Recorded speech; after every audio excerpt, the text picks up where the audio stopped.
Hello guys, welcome my channel short podcast. Please like, subscribe, share this video. This podcast is going to be a horror story. K.ANTONIO. The Intrusive Demon. This story is written by, content warning, mental illness, gore, allusions to sexual abuse and violence. I got a demon in me, that's what mama used to say. Mama would always be telling me that demons are all over this world, that they sneak up on little boys and girls and plant evil seeds in their heads that sprout and grow, spreading around their souls like an infection. It kinda be like when you don't wash a part of open, scabby skin, the spot around it starts to turn an ugly shade of yellow, then it gets sticky, and then you gots to clean it with a smelly, burning liquid that leaves the gash looking dark brown for a moment. Mama swore that for demons the only medicine needed was prayer. Keep your hands tight and close to your chest. Imagine they're chained, bound by your faith in the Lord. Pray to him, my son, so that he may take your demon away. But my demon don't go away. I see him in the shadows that bend all crooked like close to doorways. And I'm sure he hides in the bathroom mirror, tucking his slender body into the corners of the glass, just waiting for me to look elsewhere so he can snatch me and pull me into his reverse world, where the bad is very good, and the good is very bad. I told mama this, that he saw me brushing my teeth and spitting in the sink, so she grabbed me by the ear, dragged me into the bathroom, turned on the lights, and pointed straight into the mirror. "Where's the demon?" she asked. "If he's here, then I want to see him." But the demon didn't show himself. "You won't be able to see him, mama," I said. "For heaven's sake," she yelled, letting her spit fly over to my cheeks. She placed her hands on her hip and looked at me with her hair-raising eyes, the kind she always used before giving me a beating. "Why on earth not?" "Because mama, he's invisible." And so she burned my face with her hand, told me to go to my room and sleep. "Pray," she said, "before having me leave the bathroom, kneel by your bed and plead to the Lord so that he can take that demon, only you seem to be able to see, away." I put my knees on the ground, rested my elbows on my bed, kept my hands raised and my chin down.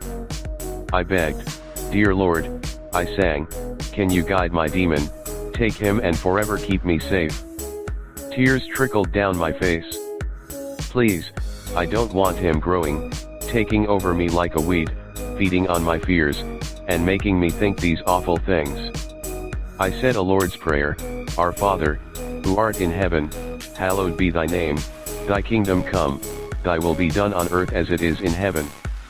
I remembered Mama's words, her hand clutching the rosary. She often recited 10 Hail Marys whenever she felt the need to clear her mind, so I did the same. I didn't have any strings or beads, but I kept the number of the prayers alive in my head. I started with 10, then added another prayer for the Lord, followed by another 10 Hail Marys, and repeated myself until my knees hurt and it was too hard to stand. *10, that's how many times I blink as soon as I wake up. I place my right foot on the cold ground first, followed by then my right. 10. That's how many times I pace from one end of my bedroom to the other before making my bed. 10. That's how many Hail Marys I pray before even thinking about leaving my room for breakfast. 10. That's how many steps I'm supposed to take from the doorway down to the stairwell. 10. Always 10. Any more or any less, someone I love dies. Good morning, Jude, Father Vincent says with his head turned to the stove, cooking up a pan of scrambled eggs. "Mornin' Father Vincent," I return. I grab the kitchen chair by the top headrail, slide it out, back in, then out again until its wooden legs are aligned perfectly with the floor's tiles. I sit down and keep my arms off to the side because Father Vincent thinks it's impolite to place one's elbows on the table. "Sleep well?" "Not really," I answer. "I think I got about 4 hours of shut-eye." "How many?" "How many what?" "Hail Marys," he says, walking towards me with a smoking pan of eggs. I see it. The disappointment riddled across Father Vincent's face. The eggs fly in the air. The scorching pan strikes me square in the head. My body's now on the floor, my lips nearly kissing his feet, his fist breaking my teeth. He laughs maniacally like a demon. 110, I answer. A good night's sleep is super important, Jude. You can't go on living like this. What's wrong with 109, or even just 10?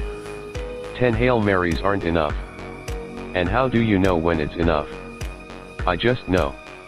Asterisk mama used to tell me that I was cursed. That a demon had latched onto my soul. She'd hear me talking to myself while pacing in my childhood bedroom. Shut up, she'd always yell. Go to sleep. What on earth is wrong with you? Nightmares, I'd tell myself. Nightmares that bloom and paint the black canvas of my eyes, pictures that break through the darkness of my headspace. He, my demon, never ceases to trace vivid images of things I know are not true. He uses a set of ornate, fabricated lies as a front. It's his way of keeping me terrified. Asterisk the other boys are rounding up their plates and leaving the kitchen table. They stand and grab their dirty dishes, forks, and napkins. The chairs screech as some of them drag the legs back against the tiled floors. One boy plants himself in front of the sink while another rolls up the plastic placemats. Another tall fellow scrapes everyone's leftover food into the garbage. The kitchen is flooded with the sounds of scurrying footsteps, dishes clanking, water running out of the faucet. The boy rolling up the placemats beside me has a knife tucked under his sleeve. He walks behind me, and the metallic tip shines from below his wrist. He reveals his weapon seconds before the boy in front of the sink has any chance to escape. He plunges the knife into the boy's gut. Blood seeps from the wound and trickles down his legs like piss. Everyone runs. He looks to me, knife in hand and serrated teeth, grinning. I'm next. Hey Jude, the boy beside me asks, you gonna take much longer, or can I take your mat? Huh? I don't know, just leave it with me. I'll put it away once I'm done. He stares at the food on my plate, the pile of scrambled eggs looking like curdled cheese and the sausage patty symmetrically cut into 10 pieces. Well, just make sure you finish eating before lunch, he answers, chuckling. I swear, why the fuck do you take so long to eat? What did I hear? Father Vincent fires, entering the kitchen. Nothing, all the boys reply in unison as if Father Vincent had asked each and every one of them. Jude here is just taking an eternity to eat again, the boy by the sink responds, with a water stain over the front of his shirt, looking like an ink blotch. He's going to skimp out on helping us clean up again, Father V. Tell you what, Father Vincent says. How about you guys leave Jude and me to talk, and we'll clean up the kitchen by ourselves before lunch. Does that sound good? Really? Some of the boys gush in disbelief. Yeah, just scram before I change my mind, and in a flash, the sound of excited running invades the space, dissipating as each of the boys go upstairs or out through the front door to play in the yard. Don't forget to dry them dishes, one of the boys mocks before leaving the kitchen behind. Asterisk sometimes I'll see Father Vincent on top of me, his robe draping down from his chest and swaying over my thighs. The seamed edges of his gown will rub against my waist, expand and recede like the white scars that creep onto a sandy beach. He'll release a beastly sound, almost a tribal roar that'll echo and get absorbed into the sheets. His breath hot over my face, his eyes fixate on the bulge of my neck right before killing me. Asterisk Jude, I'm starting to get worried about you, Father Vincent says. I know things haven't been easy for you since your arrival, but what? Your behavior, he says, it's not exactly something that I understand. Don't worry, Father Vincent, I assure him. I'm fine, I say, shining him a smile. It's no big deal. I'm great, see. Come on, Jude, open up. You've been here for 8 months, and you still haven't told us much of anything. Father Vincent pulls out a chair and sits across from me. He crosses his arms and places them over the table. I thought you didn't like it when we did that. Well, we're not eating now, are we? He returns. You want to know something? What? I have terrible table manners, he answers, laughing. But the boys here need to know how to mind their manners if they ever intend to leave here. Honestly, I'm not much of a stickler for the rules. I scan Father Vincent from head to hands, notice his slouching, his head slightly arched forward as if at any moment he could jump over the table and grab me. So, he continues. I told you something about me, now how about you tell me something about yourself, Jude? Do you really want to know? Lay it on me. I have a demon. Asterisk I have a demon, one that can't be seen. He isn't noticeable like a shadow or a voice, he's silent like the air I breathe. He speaks through thoughts and rituals, tasks that he can somehow force onto me. I see him in the corridors, pushing me down the stairs or stretching his body from across the foot of my bed, trying to make a grab for my legs. I'll see him in what looks like dreams, strokes of light and color that occasionally bleed into reality.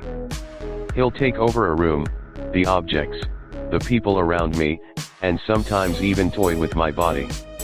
The rituals, I need to follow them, even if they seem like nonsense to me. Tens are sacred. 10 blinks, 10 steps, 10 prayers. I chew my food 10 times on each side of my mouth. I must wash my hands 10 times on each side every time I go to the bathroom, and I'm not allowed to leave the space before looking at the mirror. I need to make sure he sees me, he needs to be aware of each and every one of my performances. He knows everything about me. I need to make sure he's pleased. If he's ever unhappy, he'll do something terrible. I pray every night for him to leave me. Prayers in sets of 10s. 10 Hail Marys between each Our Father, followed by cramping legs and burning knees. This is probably the most valuable task among all the others. Once my eyes were heavy from such a tiring evening and a brutal beating that I fell asleep before completing my nightly ceremony. That night, I woke up, and my demon had taken Mama away from me. Asterisk there's a golden cross on the pulpit, glimmering from the chandelier basking the church in a warm, yellow glow. Father Vincent told me to meet him here, we'll talk more after lunch, he said. We talked the entire time we cleaned the kitchen. Father Vincent asked me about everything that my demon had ever made me do. I told him about the thoughts, the prayer, how Mama hit me each time I mentioned the demon. And how do you know it's a demon? He asked. Mama told me. She said my father had a demon too. A kind that made him do crazy things. It forced him to go into drinking and make long cuts down his arms. Mama said that my father had this thing with being clean and keeping everything in pristine condition. He wouldn't touch certain things, and his demon only ever let him be when he was in church under the protection of the Lord. I see. And what about you? Do you think your demon fears the Lord? I think so. I don't know. Maybe. The doors from the entrance bang and echo through down the sea of benches. Father Vincent walks down the aisle with a woman in a pencil skirt, a brown blazer, and turtle shell glasses. Jude, Father Vincent begins, this is Dr. Wong. Nice to meet you, Jude, she says, stretching out her arm. You can call me Lucy. I stare at her wrinkled knuckles and the contouring lines of her palm and fingers. I don't raise a finger to greet her, and so she retracts her hand. A doctor? Yes, Jude. Lucy here is a doctor and a dear old friend. I asked her to come down here to speak to you. About what? I fire, looking to Father Vincent and then diverting my gaze to Lucy. Well, let's say I think I can help you out, Jude. That is if you're willing to speak to me. What do you mean? I return. Vincent told me you have a demon. Is that correct? I nod. Tell me, how do you live with this demon? I do what he wants. try to keep things in order just the way he likes it. I also pray. Does it always work? Most of the time, I answer. And how do you feel about that? About having to do all of these things? Honestly, I feel pretty tired. Anything else? Shameful. Dr. Wong squats down beside the bench where I'm sitting. Father Vincent takes a seat directly behind me. We want to see if we can offer you some relief, Jude. A way to help you out that doesn't involve keeping you awake most of the night in prayer. No. I blurt out. I need to pray. Prayer is what keeps him at bay. No, Jude, it doesn't, Dr. Wong interjects. The truth is your demon isn't exactly the type that will simply go away like that. What? But Mama said we know, Jude, Father Vincent replies. But how about you talk to Dr. Wong for a bit? Tell her anything you want, tell her everything you told me. I look to Dr. Wong, her thin eyes bouncing back at me. You're a doctor, right? Am I sick? Let's just say your demon isn't exactly what you think it is, she answers. Dr. Wong stands, rests her hand on the arm of the church bench. Do you mind if I sit? She asks, pointing to the space beside me. Sure, I answer. One question, though. And what's that? Do you really think you can help me?